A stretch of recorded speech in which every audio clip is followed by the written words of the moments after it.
What is going on, everybody? It's Alex coming back in another video, and today this is a little bit delayed, but it's a Ram 7-round mock draft because obviously there's some big news that went on with Stafford and of course Goff, and with the Rams trading away two ones and a third.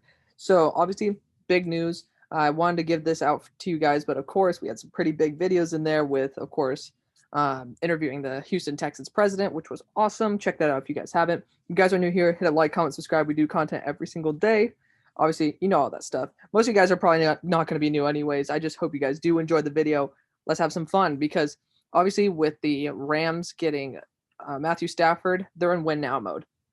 They're trying to win this year. So obviously you guys don't want to see me that large, okay? I mean, I know y'all love me, but probably not that much. Penny swell at 10. Oh my God, this is some shit that gets really annoying.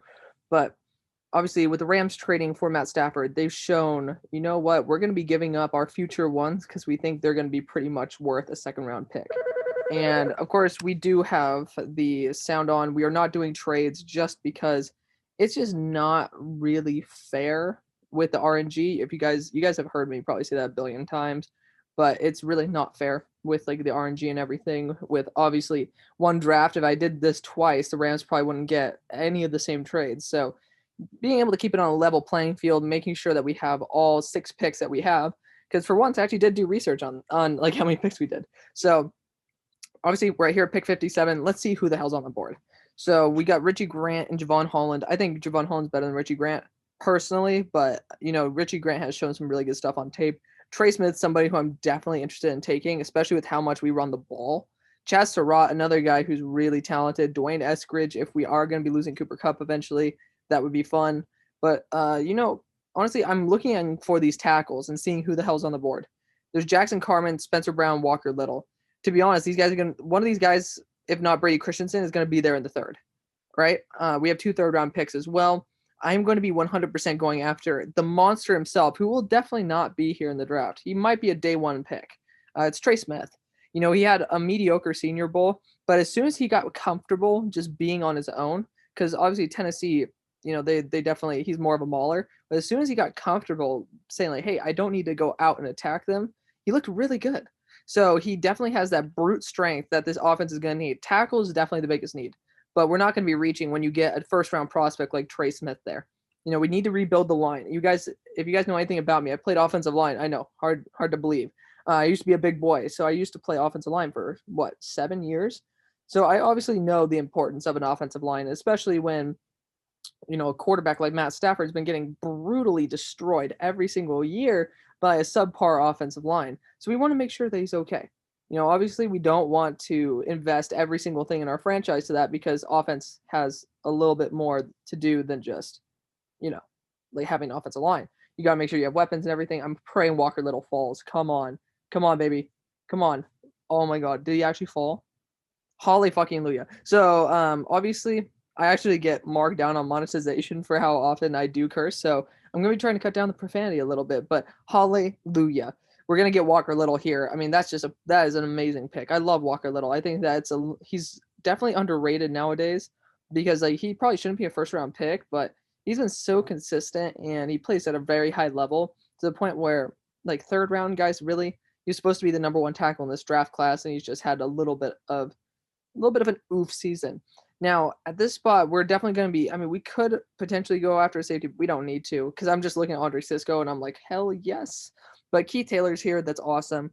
Looking at the guys that we could use, Marvin Wilson would be an interesting prospect to grab. Patrick Jones is still here. Joe Tryon. I've been hearing first-round buzz on Joe Tryon. Don't know why because I love Joe Tryon too. I know his athleticism is up there. He's like truly special. But looking at guys, like looking at the way we're trying to draft right now, we are in a very, very small window for winning. So we're not going to be getting prospects like Joe Tryon who could develop into like similar to, I'm not going to give a comp to him, but a very, very high ceiling player. He's very low floor. So I'm going to be going edge here. I'm definitely going to be going a guy like Patrick Jones, who is very talented. But I want to look at the linebackers as well. Let's see if we can snag any linebackers here. And Tony Fields is the next guy. Honestly, I'd be probably looking for Kwoni Dang down the line, maybe in the 5th round. I think we don't have a 5th. So probably like later in the 4th, we can be looking at after Kwoni Dang because, I mean, 6'6", 250 pounds, like absolutely. So we're going to be going with this edge route here. because I mean, hell, if you get Patrick Jones in the late third, yes, I think that'd be a good value. So he's going to come in day one and just play at a super high level. Patrick Jones is an absolute beast, and I think that to me, he's a top of the third type of guy, like late second, especially after how he played. I think how he played in the Senior Bowl with the one-on-ones, he probably shifted himself back a little bit. But I mean, dude, at the end of the third, you can't get much better than a guy like that. Even Shaka Tony in the fourth would be almost it would be worse value. Rashad Weaver too. Rashad Weaver's pretty good, but he stands up really tall. I don't like that about him.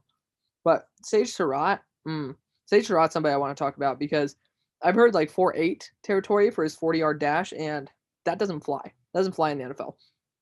I don't care how good of a wide receiver you are. Doesn't matter how aggressive you are. 4.7 ain't gonna cut it, and he looks slow on tape. I've been pretty down on Surratt for a while. I probably am gonna take him maybe 5th round earliest. So that's controversial. Some people put him in like the 2nd round. I'm not a huge fan. I like Seth Williams more. I put him as a late 3rd, even with all of his big issues that he does have. Of course, I did an in-depth scouting report. If you guys want to check that out, I can always leave it in the description. So if you guys want to, let me know. But looking at this next spot, we could be looking at another corner here. Lenore looked pretty good. Thomas Graham is somebody who I'm probably going to target possibly in the 6th if we could get him. Obviously, we can get Marco Wilson there. Trey Norwood was asked, so I was looking more for I'm forgetting the other Trey guy, Trey Brown. He's a lot better. So looking at it, I'm not comfortable taking a cornerback here. We could be looking at a linebacker though. Again, there is Coney Dang here, and as much as it says 211, I mean this guy. I'm telling you right now, this is where you can kind of take a more raw prospect because, I mean, there's nobody who's going to come in day one and is going to start for you with any of these guys. But Coney Dang could show it. He's a great locker room guy as well. So looking at the wide receivers who are still available, you got Desmond Fitzpatrick here who could start day one. If you guys want more of a Brandon Cooks type, you can go Anthony Schwartz as well. Jalen Darden's fun. There's a lot of guys here. Dax Milne as well. I like him a lot. So there's a lot of guys on the board that I'm very comfortable with.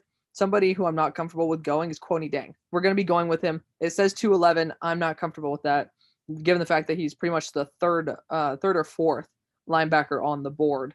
I'm 100% going to be going with the guy who has unlimited potential. Kind of counters my thing with Joe Tryon, but obviously there was a guaranteed prospect, pretty much a very high floor player already there on the board. And at linebacker, we have a huge hole there. So we gotta go after that.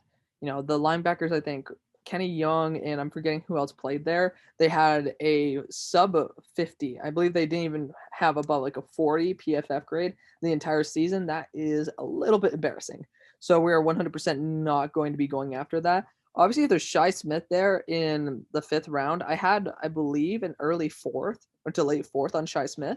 He's not going to be there, but I mean, I'm telling you, he's pretty talented. He has some very big splash plays, and he's probably going to be able to come in day one. And if he gets on the jugs machine, he can probably start. I do like Shi Smith more than what the grade says. I definitely don't like him as much as a lot of people do. Having also done a scouting report on Shi Smith, an in-depth one, Jalen Darden might be another guy who I'm targeting here. But I think we got to go after the cornerback in this spot. Marco Wilson's on the board. Dude, you're pairing up a Florida man corner with Jalen Ramsey. This is the best situation for Marco Wilson to be in. He has attitude, might get ahead of him sometimes, but I think that in a locker room with Jalen Ramsey, he's going to be put down a little bit. So I think that's going to be absolutely wonderful. We're filling up that cornerback spot as well. The wide receivers, there's so many of them that there's going to be guys like Austin Watkins in free agency, like UDFA. I think that's going to be, Dax Milne. Also, there's just so many good guys on the board that are not going to be able to be picked. There's just too many of them. So being able to get these guys later on, that's going to be splendid. So obviously Austin Watkins might not make it, given the fact that he's the top guy on the board. But there still are like a ton of guys. Trayvon Grimes might go UDFA. You know, obviously Dax Milne might go. I don't think he'll go UDFA. Tamorrion Terry. There's a lot of dudes here, and we have one more pick. And of course, Dax Milne does go. But you know what? When in doubt, you just go with a guy who he has some major potential to start. I like Tamorrion Terry a lot. If you look at him, 6'4", 203, I've heard up into the 4.3 territory for him. This is a spot I don't think he goes past the 4th round. I seriously don't. I think people are underrating him because he was the entire offense there for Florida State last year. And obviously he had a little bit of a down year this year, but man, he's shown it. He's shown his talent, and I love it. So looking at what we did get, we fixed the offensive line. I mean, right there you got Whitworth's replacement with a guy who can start day one. Maybe not the highest ceiling prospect. Like I think a Spencer Brown would probably be a higher ceiling guy, even though he actually is older, surprisingly. Trey Smith. I mean, again, you guys love to run the ball. I'm telling you, Stanford and Tennessee know how to run the ball, and these guys are definitely going to be talented enough to continue that. Patrick Jones. I mean, dude, if you're getting him at the end of the third, pairing him up with Aaron Donald, that's gonna be wonderful. Kwoni Dang, it's just you got to fill up that linebacker hole, and then Kwoni Dang, he's possibly the guy with the highest ceiling past the second round. I'm pretty confident in that. That might even include Jabril Cox there. Marco Wilson, you get that second corner that you guys probably want. And Marco Wilson's amazing. Even if he ends up being a fourth corner, that's just an amazing fourth corner to have. Tamorrion Terry, lastly, add an extra weapon, and it's just a true project that could end up paying dividends in the long run. I love it. So that's the video, guys. I hope you guys do enjoy this. This team looks, if they do pull off this, which they probably won't, but if they're able to pull off something relatively close to this, I'm pretty much putting them in the Super Bowl lock. So I love this. Thank you guys so much for watching. I'll see you on the far side. Peace.